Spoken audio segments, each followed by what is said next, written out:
Welcome back to Studio F, where on Fast Times Willy B, we'll be reviewing Clown in a Cornfield. Gentlemen, let's broaden our minds. Do it to him, Russ.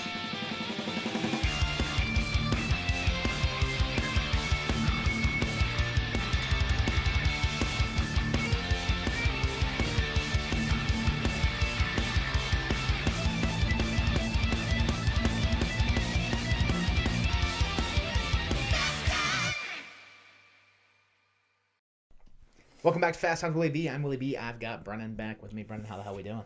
Doing pretty good. Doing pretty good. So today, we will be talking about the latest slasher to hit theaters, and that is Clown in a Cornfield, a movie that I was anticipating ever since it's been announced. I won't say it was one of my movies of the year, because I didn't really know about it until, about a month ago. But, I don't know, just looked like a fun clown slasher. Obviously, we've been spoiled with Terrifier, so the art slasher, or the clown slasher genre is kind of in a good spot right now. But, pretty excited for this one. I've heard the book is really good. Not a big reader. Didn't know there was a book. Yeah, it's based on a book. But director-wise, we got Eli Craig, who did Tucker and Dale vs. Evil. Cast-wise, we've got Katie Douglas. First time seeing her in anything. We have Kevin Durand, who is usually a guy that gets me in the seats. Yeah. We got Will Sasso for the young Sheldon fans out there as the sheriff. And then Carson McCormack. I might be misquoting, but I know his last name's McCormack, who played Cole, who is the main, boy character in this movie. A Shudder movie. So you and I love when a Shudder movie gets the theater love. I was gonna say that when we started. Apparently, I'm the Shudder guy. Yeah. I think the only Shudder movie you haven't reviewed with me would be In a Violent Nature, and I did that with Russell. But yeah, I know the Devil wasn't Shudder, was it? Mm-hmm. Is it? Yeah. Oh, you're saying the only one I haven't done? Yeah, because you did Destroy All Neighbors. Yeah. Sorry. Yeah. And then obviously Lay Night with the Devil was Shudder amongst 30 other production companies. And then this one also Shudder. Which did you get to the theaters early enough to watch any of the trailers? I saw some. Did you see that Dangerous Animals trailer? Yes. That looks fun.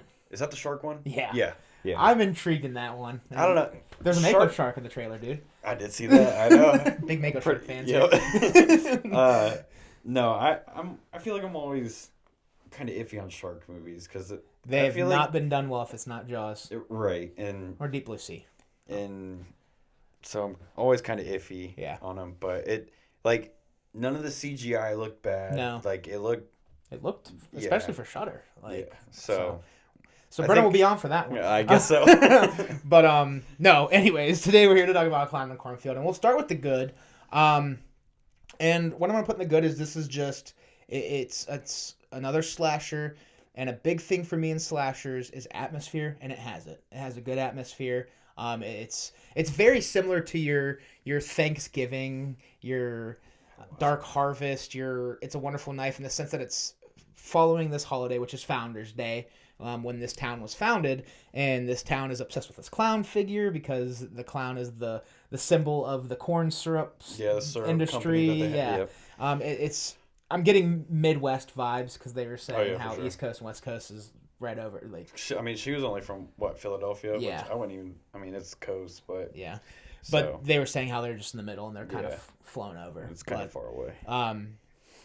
So you get that Midwest vibe. You get obviously the cornfield that's in the movie title. But it's just that small town that has one thing it does, and that's what they're all about. And it just happens to be Friendo the clown is the figure. But it does have a good atmosphere. It feels like fall, I would say. I couldn't get an exact read because the teacher was talking about how they're seniors and they're going to graduate soon, but maybe it was the start of the school year. See, the parade kind of made me feel like it was more of a fall thing. Yeah. But then, like you were saying... saying... And the corn stalks are, high. So, and they're all brown, too. Yeah. So that's why I get a fall vibe. That line is literally the only thing that throws me off. Them graduating? Yeah. So I'm guessing maybe it's just the start of the school year and he's saying, graduating soon, end of year. That could be true. But you definitely get a fall vibe from it. But it's just, It does the tropes, and it does them like you'd like them to. Yeah. Another thing I throw in the good is definitely some of the kills.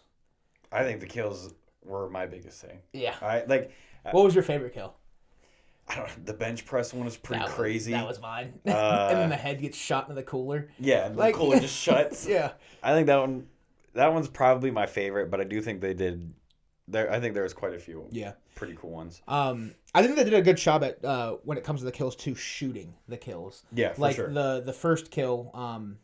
I can't remember the character's name. One of the friends though, when he gets killed in the bedroom. And then he wraps him up in the tarp. Yeah. Like the way that is shot, like it's suspenseful. You're wondering when Friendo's gonna pop out, and I thought a lot of the kills were shot very well. Same with the bench press one. I like that they didn't cut away from it either. Like they didn't try to pinch a penny to and practical too. Yeah, which I feel like sometimes movies try to they don't show all the kills, which I mean they don't need to be super gory to kind of get satisfied with. You get to actually see what happens. But I think they did. I think they did really well. That's something I'll say in general with Shudder. I've really appreciated, in the sense that like In a Violent Nature was practical. Oh yeah. Terrifier, if I'm not mistaken, I think the first one was Shudder. I think the first one was. I might be wrong, but Terrifier is all practical. I'm glad it's all lower budget. Yeah, movies. I was gonna say in general, I'm glad that the slasher directors that we're getting making these projects are going back to practical. Yeah. Because obviously, you know, there's a lot you can do with CG, but when you don't have the budget, practical just looks so much better. And I mean, I don't know if Terrifier's not the first one, but maybe a big player in that pushing it like that. Because I mean, Damien Leone, man, he's a master at that. But like you were saying, it is like, awesome that they're In a Violent Nature also had very practical. Late Night with the Devil, the scene when the head split, like that's practical. Like so, it's needed as somebody who loves. As long as you do it right. Yeah. Like, you can definitely do it wrong. Oh, for sure. But I don't know that, like, with the movies that we've seen or talked about, that any have done it wrong. No, and as somebody that loves 70s and 80s horror, when it was basically all practical, and anybody that was doing CG, it was awful. There's an appreciation you have for it. Yeah. Because it takes creativity. It takes for sure. Talent. Oh, and, absolutely. This movie showcased it. I thought all the kills looked good. I thought the gore looked good. Never once was I like, that's fake blood. Like, right. Another scene that really stuck out to me as far as kills goes is when the doctor, is working on the guy's hand, and he stabs him in the neck. Oh, he tells him to leave it there. And like he's slowly pulling out. Hi, I told you. Yeah. I don't say I didn't warn you. Yeah. That was another good one, but you get a blood splatter there, and never once was I like, oh, that didn't look right. Like, that's what I mean. They did a really good job with the practical effects in general, and all of the kills I thought were fun, creative, fit the theme of the movie too, with Friendo and the characters and how they were killed. Some a little unrealistic. Which one? Stabbing somebody with a pitchfork and holding them at the ceiling of a house, like. That's fair. And I think the chainsaw one too. There might have been a couple, which I mean, I didn't hate it. It's just like I think it's Kevin Durant's a big man. He played Proximus Caesar. That is true. Dude's an ape. That's true. Literally. So if it was him, I also think the sheriff has some. He's a beefy dude. He's a beefy dude. Yeah. I mean, those were both at least high school girls. At least they didn't try to do that with like Rust or like or one of the football players. I mean, I didn't hate it. It's just it was one of those things. It's like it's But I like the kills for the most part for sure. I would agree. The bench press one was probably my favorite. Yeah, that one was. That one was. It was cool. It was cool. That was pretty sick. That felt like a very Terrifier-esque kill. Yeah, I'd say so. Yeah. I like the Friendo character. I do too. It's it's nothing like crazy unique. Like Art the Clown at this point is an icon and is distinguishable. This is your basic clown, but I still dug it. Yeah. And I think something that was a twist for me, because again I never read the book, is when 30 deep of them started coming out of the cornfield. I'm like, what the hell is going on? But I am in. Yeah. I thought that was a cool twist. I was not expecting it, and obviously ended up being all of the parents of this group that we're following is like in to pick them off because they don't, it's old heads being mad at young generation. I mean, what was it? It's a very like modern story when you think about it. Yeah. Like your generation sucks, and it's was it the parents though? Because who's the sheriff's kid? I think the sheriff was just in on it. Oh, so the sheriff, the waitress, the teacher. Yeah. And well, the ones we get at the end aren't the parents, but I'm imagining that the extra one, because I got you. Here's where my thought process came in. I started thinking, and I was talking with my friend Ashley, who I work with, about it, and she brought up a good point. If the two guys in the group get picked off, why was nothing said? Like, why did nobody get a call, hey, we found them dead? And my only process that I could come up with is that their parents were in on it and actually killed them. And so when, like, the neck stab and the one that gets his hand blown off, those are parents. That's my thought process, I guess. The ones that get blown up. I can see that. The bench press one I could see for sure. The plastic, like, I could see somebody disposing him and leaving no trace. That's fair. But I don't, like, there was no cleanup or any, like, prevention for that for the bench press one. Like, he's probably still laying there headless. Yeah. So, but no, I guess I didn't even think about that. So that's either way, trying to come up with something. Either way, some people, if not all of them in the town are a part of it, obviously. Yeah. But, we get like the final four being the teacher, the waitress, the sheriff, and Kevin Durant. Yeah. Who is basically the town. The mayor, it's right? his family. He's the mayor, right? Yeah. It's his dad that started the factory. So. Yeah. But I enjoyed that twist a lot, actually.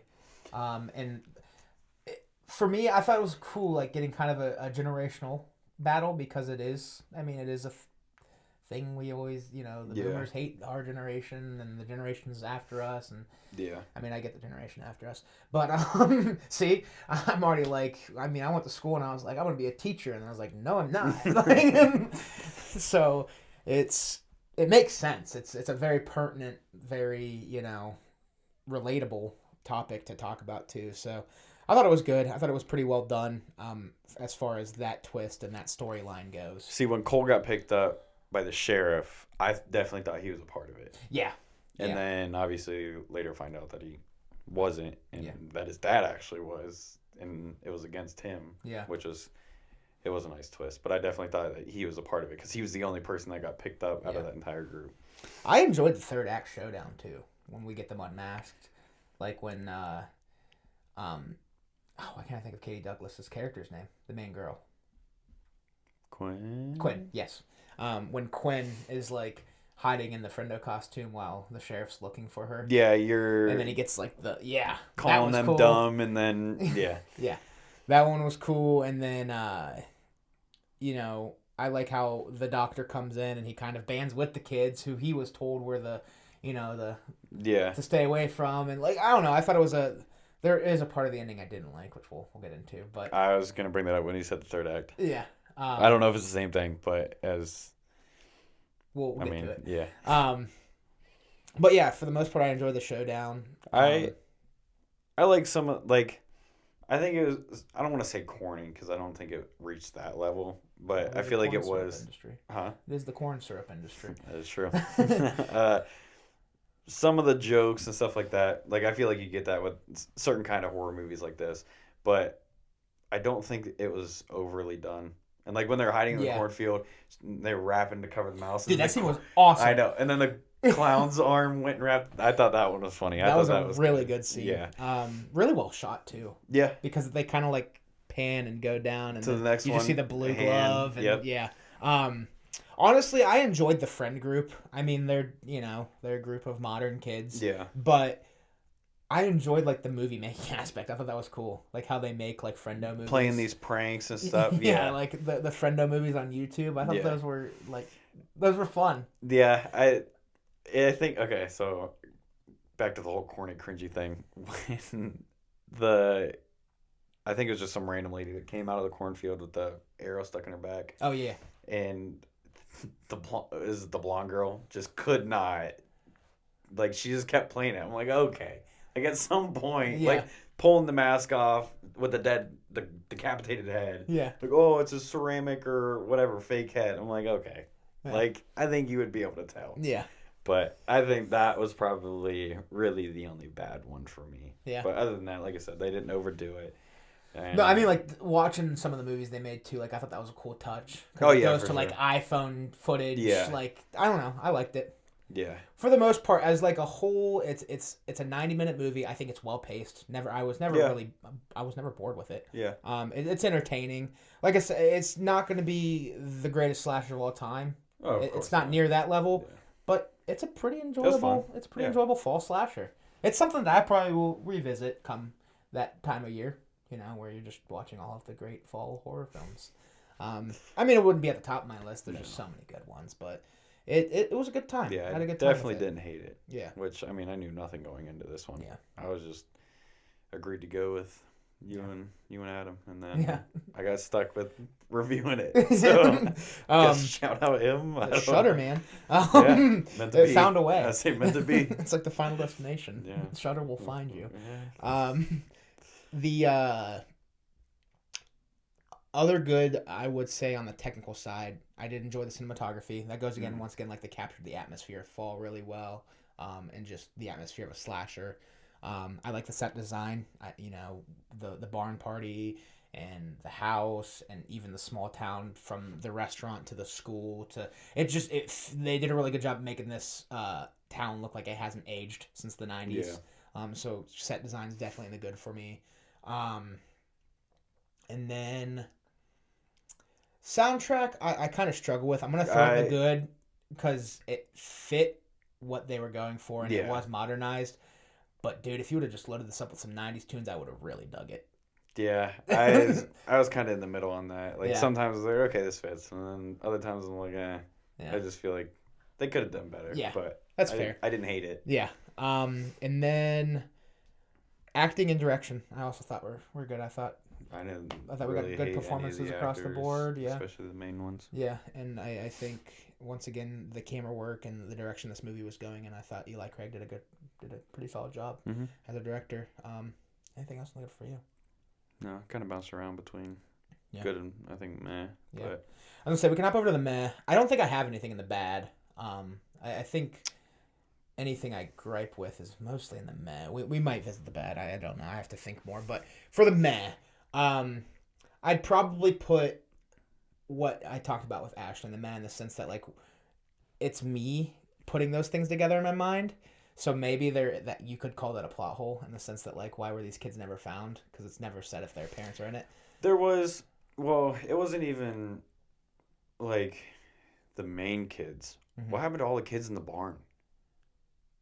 Like the people that's what I'm saying. Like, I mean, you can assume they all got killed. Yeah. But all the focus. There's is a on few the plot holes, and none of them are like major. No, but there's definitely a few. Just wasn't things touched on. Like on like if we had no idea who are all 30 of the friendos, like just random people across the town, or is it parents of the group? I don't know. I feel like there could have been more to that. Yeah, or maybe it was people in the factory, like workers in the factory trying to get back, even though it was for insurance money. I have no idea. Bad, but we're not going to talk about it right now. Okay. I just thought of it. Sticking with the meh though. I mean, what you said, them playing on to the length on the era, that one's definitely a lot. I'd probably put the Rust. Why can't I think of the main guy's name? Cole. The Rust Cole storyline in the meh. That threw me in for a loop. Because obviously, I'm all for. I'm an ally. I'm all for love who you want to love. That just felt very wrenched in there and didn't really do anything for the story. No. I mean, I thought it was funny when they were kind of when they were trapped in the barn. Yeah. And they were going back at it, and all the girls was like, Yeah, like that was a funny moment. But like you're saying, it really just like, did they just throw it in there for that moment? Or like, because it didn't, I mean, I guess at the end you get the kiss, but like, it felt very wrenched. Yeah. I could have been totally fine with Cole being with Quinn, and that's the story. Yeah, or just add more to... Or add more to their storyline. Yeah. Maybe like a flashback or something, I just felt it was like very weirdly thrown in there, weirdly placed. It's definitely random. It didn't really have enough payoff for me, I guess. Yeah. So it was just something that I'd throw in the mat as far as like story building goes. Yeah. Not because I have, I have to say it, because I don't need people coming on here to be like, oh, you're not for that. I'm like, no, I'm all for that. It's just, It was weird. It kind of reminded me of like the Eternals. Once again, like with Fausto, like it just felt like it was really forced in there. It wasn't like it didn't do anything with the story. Yeah. And when you do that, I'm just like, what's the point? Like, you know, I don't know. Yeah, like because I felt like Quinn and Cole's relationship did more for the story. Yeah, it did. That's you know what I mean. Like, but they just add something. It was just a curveball. Yeah, like they could have just add a little more to it, and like honestly, it would have made it fine. Yeah, honestly. But it was just. It was very underplayed. Yeah. For the moment it had. Very random. And it broke up a big moment. Like this was like them trying to escape 30 clowns outside. Right. They just throw that in there. Like, yeah. I was like, okay, that's a bold move. Yeah, and like any interaction before, like. Yeah. There's nothing really to it. Like, this is my friend. I did like Russ's character, though. I did too. Randomly showing up with a deer and a shotgun. That was awesome. Yeah. Just a very odd, random character that you don't know much about. And then he shows up and, I mean, essentially saves the day to start with. And then kind of goes from there. But yeah. I mean, they get their happy ending, though, so good for them. Yeah. You know? But it was just, it felt really weirdly placed. It did. And that it didn't have enough to it. Yeah. Not enough substance. And I guess you know him denying Quinn when she takes him to the barn could be the start of it.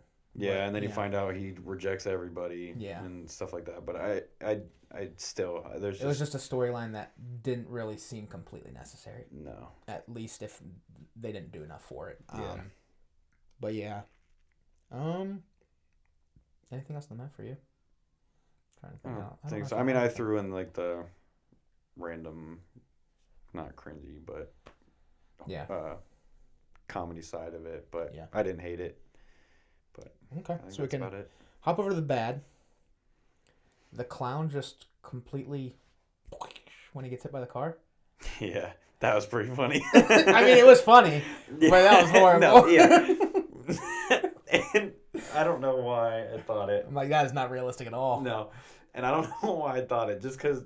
I don't know if it was just a play on with kind of the humor of things, but when she was learning stick and it just panned to just the clown, I expected the car to be going like 5 miles an hour. Yeah. Like creeping into it. But, I mean, I guess it did the complete opposite. She floored it and he just completely obliterated. Yeah. Like, it was just... When that happened, I was like, we're going to see a cool scene. And then that happened. I looked at the rest of it like, what the hell just happened? Yeah. Like, they would just wipe the blood off and keep going. Yeah.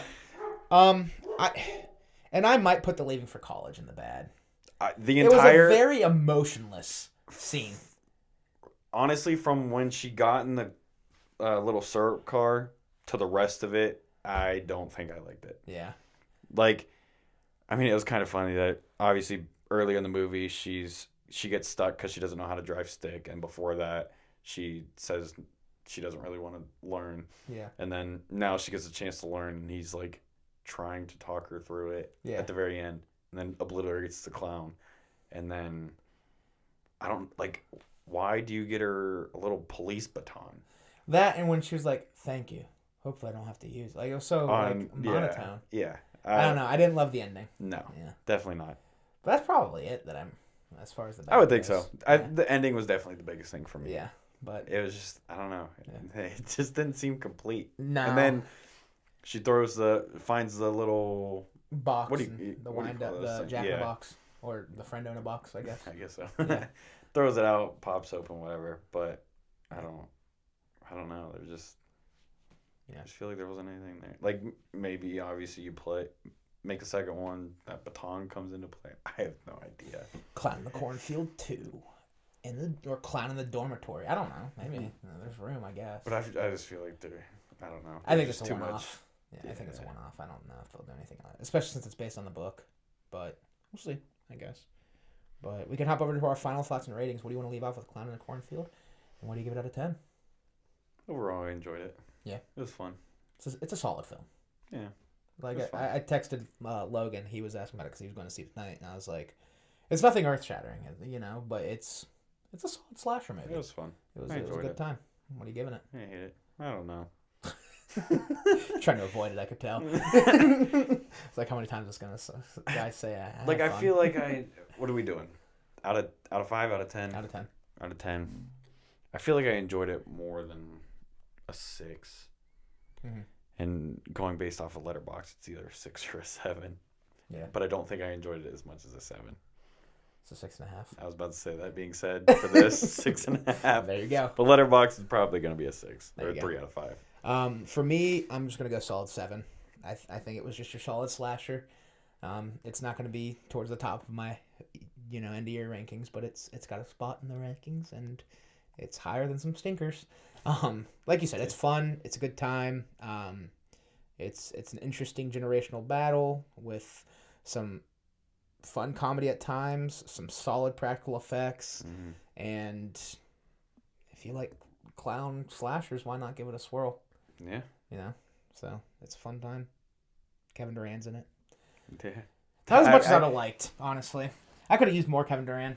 I don't think you can never get enough Kevin Durant. No. I was hoping for more comedy from him, to be honest. A little bit. Because, like, Abigail and, what's the other movie I watched? That's another thing. Where did he go? He just drove off, right? Yeah. That's it. Yeah. I imagine they snitched on him or something. I don't know, because the new dad, or the doctor dad's running for mayor. Yeah, So is he just, something had to happen. He's got to be there for them to run, right? Or, I mean, I guess if there's other people. Where's Cole living? There's no way Cole's just back home. What's up, Dad? Russ? Russ? I don't know. Yeah. That too. Like, he just drove off and then... I don't think he expected them to survive. No, I don't either. But then everybody just kind of gets up and just leaves. I don't know. When that happened, I was expecting a little more. Like, I was wondering, like, okay, they're going to chase him down or something. I don't know. Maybe he was in the clown suit.